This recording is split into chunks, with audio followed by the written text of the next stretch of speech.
opening statement by Coach Hurley, and then questions for Xavier first, please. Dan. Yeah, proud of it's a little bit like Groundhog Day for us in the game. Obviously led majority of the game against one of the better teams in the conference. For now the third time this year. Proud of how our young guys fought. Against some much older, much more veteran team. Difference in the game, obviously. The volume of free throws, that they shot. They made more than we took. A majority of which, happened in non-fouling and the game fouls. They did a good job, of getting to the line, and then we obviously missed, free throws in that last 5, 6, 7 minutes when it was winning time.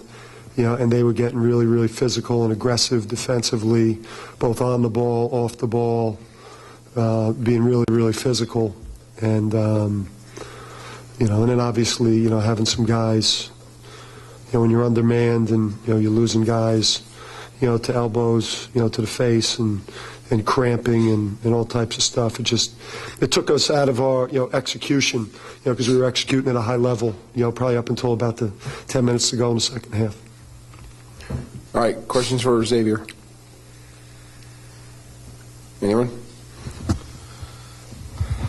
Xavier, even with the loss tonight, the team did win 3 of its last 4 regular season games. It seemed really in the St. Bonaventure game, you guys were down by 10 at the half and came out and really played a great half of basketball to win that game, but also go on to really play competitive for the rest of the regular season and tonight. Was there anything Coach said at halftime of that game or anything that you saw in that game that just clicked that, turned the season around a little bit at the end? I think what helped us in that game was our traveling. The way we had to travel, we had to fight through adversity. It was a long road to get there. We just fought hard that game. And we just wanted to make a turnaround to our season. And we became a better team in practice. That's where it all started at, and we just built it from there. Xavier, Coach alluded to it. Things got a little chippy out there. Is that kind of just the building up? You play these guys 3 times in a month and a couple frustrating losses. That kind of just building and building and building up.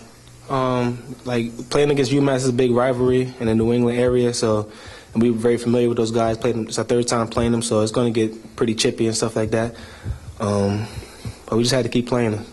I think that I don't know, we had a 7-8 point lead, and I think that showed it showed our lack of experience, because we were playing significantly better basketball than they were playing, and then when the talking and the chirping started, I think that had a negative effect on us. I think it became too emotional, it became too personal, and then we started, putting ourselves, in really bad spots off the dribble.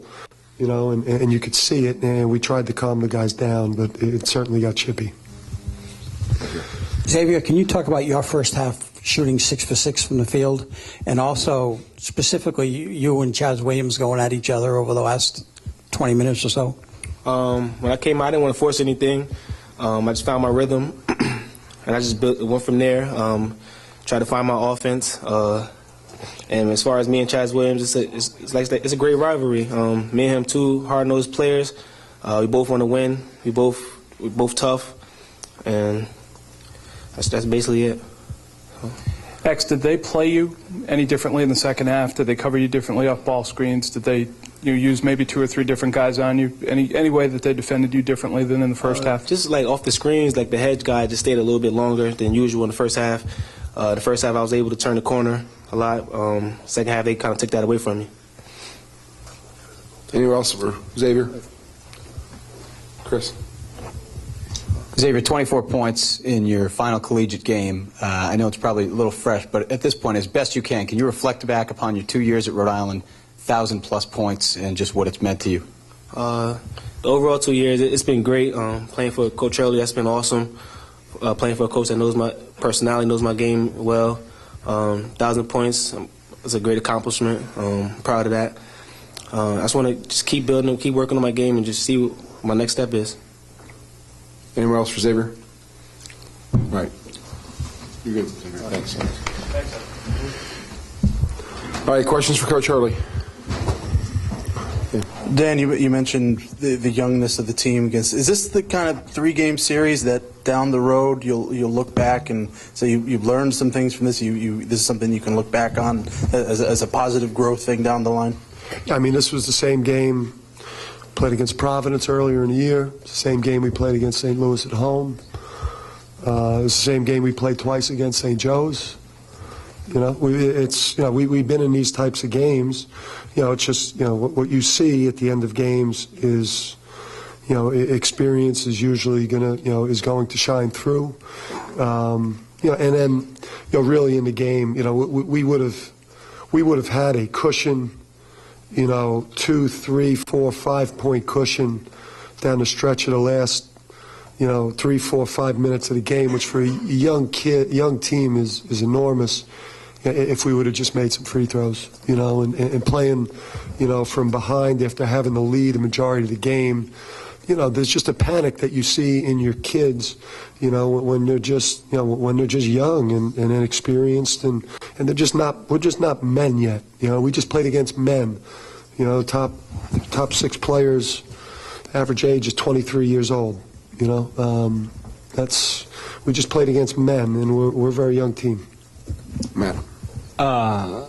Danny, did the way the game, aside from the talking, and maybe you felt that was almost inevitable and you were trying to stave it off, but the way that it was being called and the pace of the game totally changed, do you think that was an even bigger reason why maybe your team got knocked off its... Yeah, I thought their pressure, the last 12 minutes of the game, last 10 minutes of the game, when they got really, really physical, both in the full court and in the half court, it rattled us. We were executing, very, very well.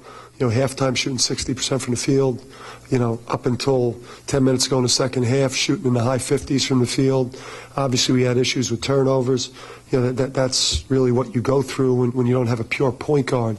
Like a Chaz Williams, who runs your team, and that also affects you in end-of-game situations. Last 2 or 3 minutes, when, it becomes a little bit debilitating. But they stepped up their intensity level, we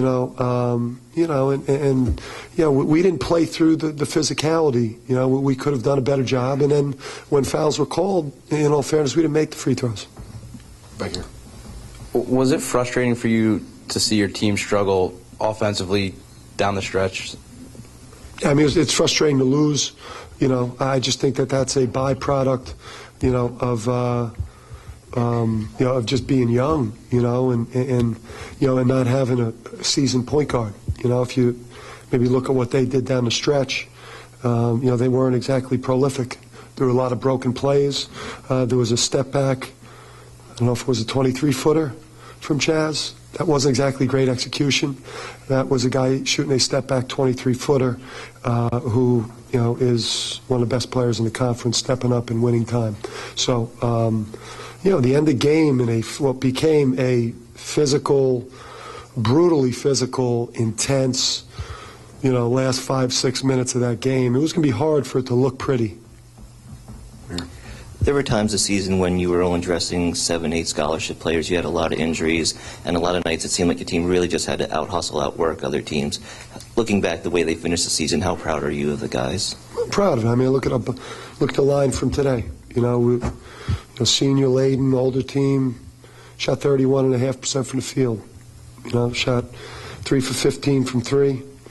I thought did an admirable job for most of the game on the backboard.